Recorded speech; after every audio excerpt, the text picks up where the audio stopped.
So, listen, I want to jump into it because, we're on usually from 1 to 1:45 or 1:30, and I want people to, just get as much value out of this. And I think you and I are doing a webinar. I think we're going to be doing a webinar. When are we doing it? Tonight? Okay. So we're going to be doing a webinar, a free webinar tonight at 7 p.m. Central, where you're going to go way into other deeper issues and tools on how to build businesses leveraging the power of Amazon. But for those who may be busy at that time, who may want to record it, or I don't know if you can record it, but catch it later, things of that nature, let's just talk about the Amazon platform. And the reason why I wanted to bring you on is because, as people think sharks know everything. And a lot of times you may see us on the, on TV, and when we're doing deals, we'll go, I just can't add any value to you on this deal, right? Because we don't know everything, and I really wish people who are in business or kind of fronting on social media can stop acting like they know everything, because the old saying is, if you think you know everything, then you'll never learn anything again. And the reason why, I think that I'm successful is not because I can barely read. I'm dyslexic. I'm short. I got left back in school. But the reason why I think I'm successful is I know how to, when I see good people, or when I know information, meaning mentorship, however the reverse mentorship is, I find the people, I take the information from them, I learn from them, and I share with people. But a lot of times people don't get to see behind the scenes the people like a Matt who I go and reach out to and say, I don't know enough about Amazon. Let me talk to you, because I just don't have enough time to, on Shark Tank, I can't just say, hey, do me a favor, let Matt come out and tell me what to do right now. So now everybody's getting to see people like you, weapons or tools that I use in my chest, or whatever the case you want to call it, or reverse mentors or influencers who can give them some of the information that I seek every day to make me better and better and stronger. So I want to start asking you some questions. The first question, because we're going to talk about Amazon and how you can use it and how everybody can use it right now. Is Amazon something that kills small business? Yeah, it's a good question. We get that a lot. And I mean, I would say absolutely no. It's, we've had so many people that have built small businesses because of Amazon. In my opinion, it helps more than it hurts, because you can go on there with very little resources, very little money, and they'll take care of a ton of stuff for you. Saying, Amazon kills small businesses is like saying that all these products back in the day that got into Walmart and Best Buy and everything like that was killing those businesses. It's not true. It's just a part of business. Now, we're not sitting here. We don't work for Amazon or any of that kind of stuff. And so for us, like you just said, it is a tool to do business. It's not the whole business, but it is a great place to get started, especially if you're starting out with limited resources, no brand history, because there's hundreds of millions of customers just sitting there waiting for you. And I think that you're answering, what's the name? Wasn't Carl Golden Jr. said, what about brick and mortar businesses? That's what we're talking about, Carl, because think about it like this. If you have a brick and mortar business and you're in Manhattan, let's say you're even on Fifth Avenue right now and you're in Manhattan, and that's obviously a great, heavily trafficked area. You are in that area, and let's say in Manhattan, 400,000 people walk by that store a day. I doubt it's 400,000, but something like that. But how many people are on Amazon's database, or how many people hold Amazon accounts, man? Yeah, I know they have a little bit over 100 million Prime members alone, which is people that literally pay money every year to be customers of Amazon. And they have, a few hundred million that are active customers that shop there basically every single month. Right. So the theory is this. I have my brick and mortar store, and in my brick and mortar store, I'm knowing what's working, what's not working. I know that this is my 80-20. 20% of my goods and 80% of my sales. But I still got to have people walk in. People who walk in. So let's say it was 400,000. Well, let's say I'm selling something for females. Well, how many are female between the buying ages that they have a credit card or a cash of 20 to maybe 40, or maybe they're older females, right? So now the 400,000 people go down to maybe about 30 or 40,000 who are buyers of your product. You may be making or selling something that is class of the mass, or you may be selling luxury, or you may be selling whatever the case is. Now you're down to that amount.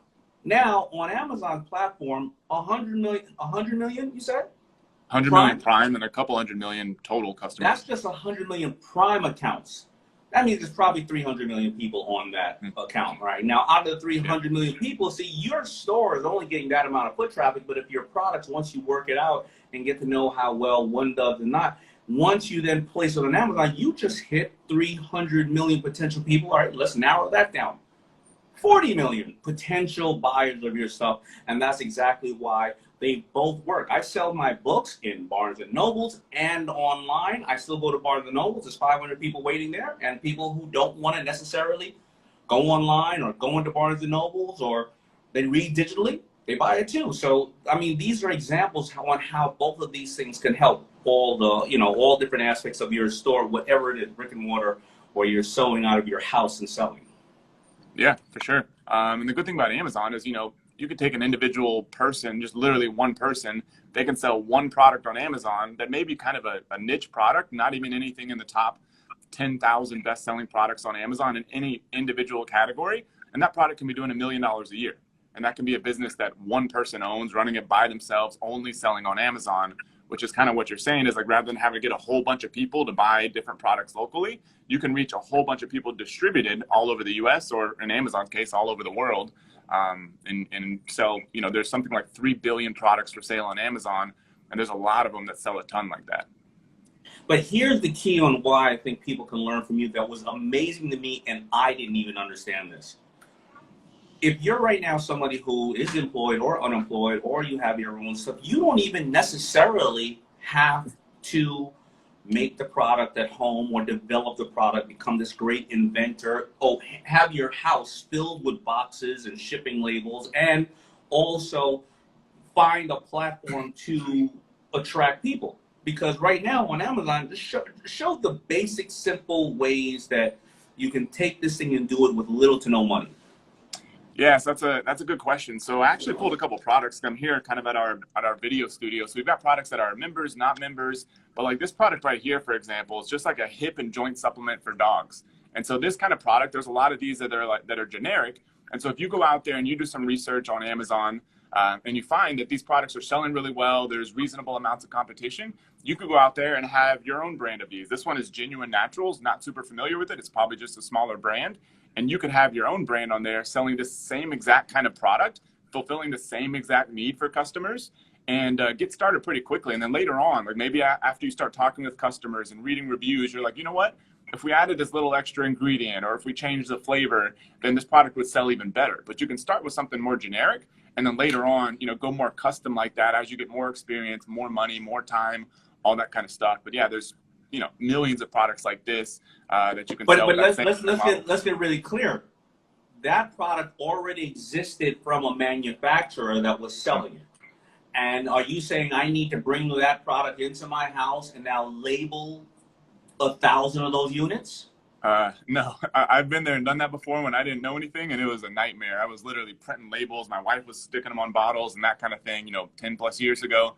But nowadays it's like you can literally just Google like hip and joint supplement for dogs, private label. You add private label after it to help you find the right manufacturers, and you'll find thousands of them that you can just contact. And then as long as you have a logo and a brand name that you make up, then they'll put all that stuff on the products for you. They'll ship them into Amazon, and then Amazon will handle the shipping directly to the customers. Okay, so let me give some people a little bit of insight. How many people on here watching me have gone over to Asia, to any of the big markets during market month? In Shenzhen, I believe it is. How many people here have gone there? Just let me know if you've been there, because I don't know, Matt, have you've probably been over to Asia, right? Yeah, I haven't been to the Canton Fair yet. It's on my list. It's like we've had some marketing things Canton. that are right that month, but I've been there and I've visited factories and at other times of the year. Okay, well, of course, the Beauty Shark Ginger knows. I mean, I went over the years ago. So when you go to the Canton, I think it's Canton Fair, it is literally 3 football fields of buildings. And it is buildings of manufacturers who all come into there. They've set up a booth in a shop, and you will see hundreds of thousands of products that, I don't care if it's spinners, I don't care if it's undergarments, I don't care if it's lotions, it's just there, and it's all the factories bring it there, and they just say to you, here's how much this costs, and we sell it either by the dozen, by the gross, or by whatever the case is. And You like, can you relabel it? I like the product. Can you relabel it? Damon's vitamins? Or they go, absolutely. Now, I want you to, of course, be ethically, behind what you're doing. So I'm not saying go out there and just take some crap and then just sell some crap, because if you don't believe in the product, then that's a whole different issue. We're not talking about the ethics right now. I think you should have good ethics and morals in what you do, but that's what they do. And what Matt is sharing with you right now is you don't even have to take that trip. You can go and like he's showing you the thing for hip dysplasia, probably, or hip issues.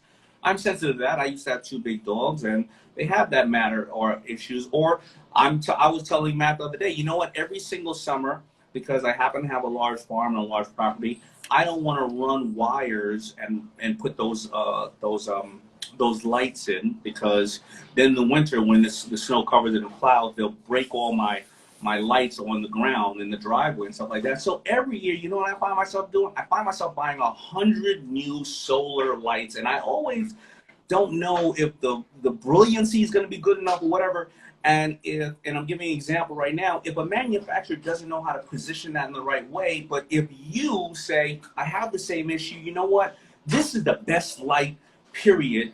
I'm going to now do little videos on it. I'm going to show you how it works, and and then on the site, the Amazon, when you go into it, there's just way more information about this light, and this light is Todd's or Tanya's light.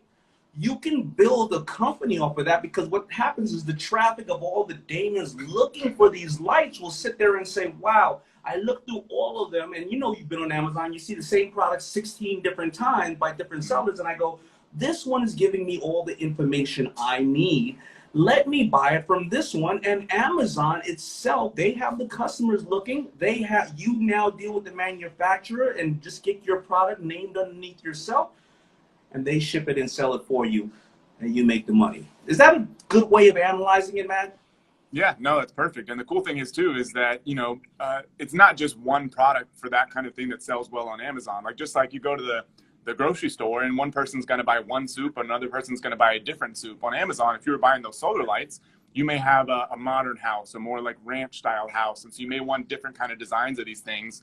So there could be multiple people all selling very well, tailoring to different segments of the market, but all selling on Amazon for the same keywords, which is a cool thing. What I realized last night alone is I realized I like those lights first. I started over there, and then I realized they have other lights that can shine onto the trees, at night. And then they also have other lights, solar, that you could stick onto the deck. And I know that I'd rather not have to spend all this money, running electricity through all these things. And now I buy 5 different type of lights, right? So I think that's a good thing. But if I have to relate it to how I started, and this is how I tell everybody with clothing companies to start, is I didn't go and make my first T-shirt myself. I went and bought Hanes T-shirts. I cut the label out of them, stamped my name FUBU inside the middle of them, and then put the logo outside of them, and then I went and I put them on the wrappers. And we call it in our business, we call it white labeling. And little do people know that, I don't know if they're still in business, but American Apparel has a huge white label business where they'll sell you American Apparel stuff without even the American Apparel name in the neck.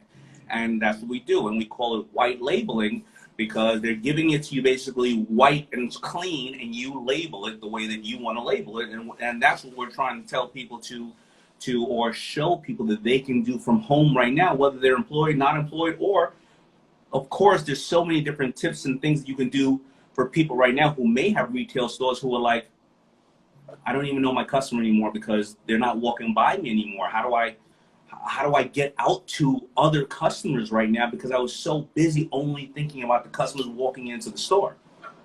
Yeah, and the cool thing is I saw somebody commenting like, I want to sell somebody else's product or an existing product. It's so easy now to create your own brand of just about anything. You talked about like going to China. Like, the other path is just to do it from your house. You can go to a site called Alibaba.com, and that's where you can find manufacturers all over the world if you can't find it through a Google search. So you can create your own brand of just about anything at this point. In just a couple of days, pretty much, you could start getting the manufacturer to put your logo on it, and then 30 days they'll typically have it over to you, and you can have your own brand of just about any product out there. I got this one too. This is a pretty cool one. Yeah. One of our members actually created this thing, and it's called Cozy Phones. but they created this product and it was like super high quality, and they didn't really invent it. They kind of made a few modifications. And because of this, they ended up with a licensing deal with Nickelodeon.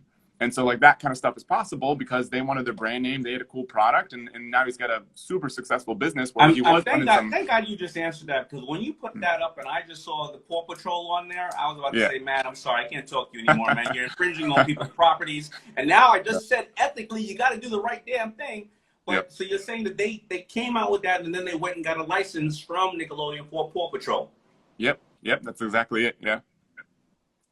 You know, so I just think there's so much information people learn, and I'll tell you another thing. Right now, I mean, I don't care. Listen, if you own a beauty salon right now, and you were so busy saying to yourself, "Listen, I got 10 operators over at my stations, and they rent the stations from me."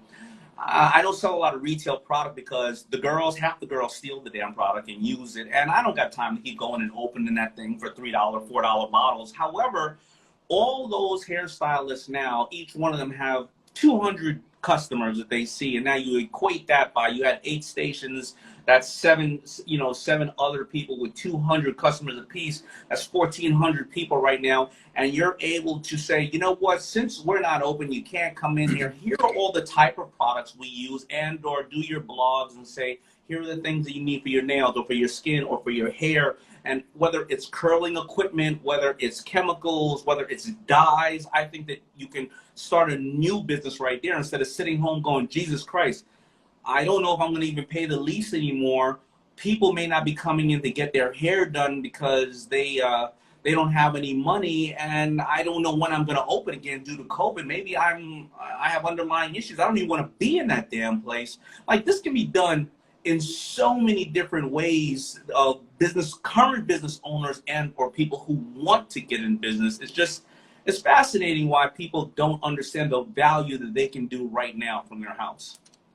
Yeah, and yeah, I've always thought it was crazy. People in kind of service-oriented businesses like chiropractors, for example, like on their shelves, they'll have supplement after supplement of somebody else's brand. I'm like, man, so easily they could have their own brand of that. Just like you're talking about with a hairstylist, same thing. And now they're building this successful brand, and they have higher profit margins because there's not the middleman of the brand in the middle between the manufacturer and you. So they're making more money up front, but they're also building a valuable asset, which is the actual brand. Right. What other suggestions? I know we're going to do this webinar tonight. What other suggestions do you have for people to go through this? Because I know that you do, like, listen, I have a curriculum that's 8 hours, and I think that I've told everybody everything in my curriculum. I mean, I think your curriculums go 30, 40 hours. Not that it's going to be 30, 40 hours tonight. It's going to be a free webinar for people to get as much information as they can. What other advice would you give them right now? I mean, first off, we'd love to have them there tonight with us. So it's amazing.com/shark, and you can join us, like Dana said, free webinar. Other than that, I mean, like, you kind of, if you're just starting your first business, would get clear what you're trying to get out of this.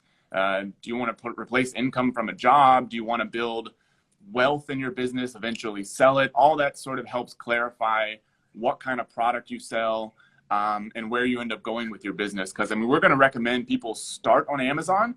And remember, Amazon isn't your whole business. Amazon is a great place to get started. And then eventually you may want to sell on your own website using Shopify, for example, or maybe in retail stores. But getting started on Amazon, critical first part, then selecting a product. And that's all going to be influenced by the goal that you choose. But after that, it's a matter of just taking things one step at a time. And if you hit a roadblock, just keep pushing through it. Reach out to other people. Don't quit, because this business can be incredible for just about anybody as long as you keep going. All right. So, and somebody just asked, they just asked, what is the website? All right. Somebody, and Jenny from the Chopping Block just put it in. But yeah, so I'm going to give my final comments on that as well, right after I let you go. But it's head over to amazing.com/shark. And Jenny from the Chopping Block had already put it in there.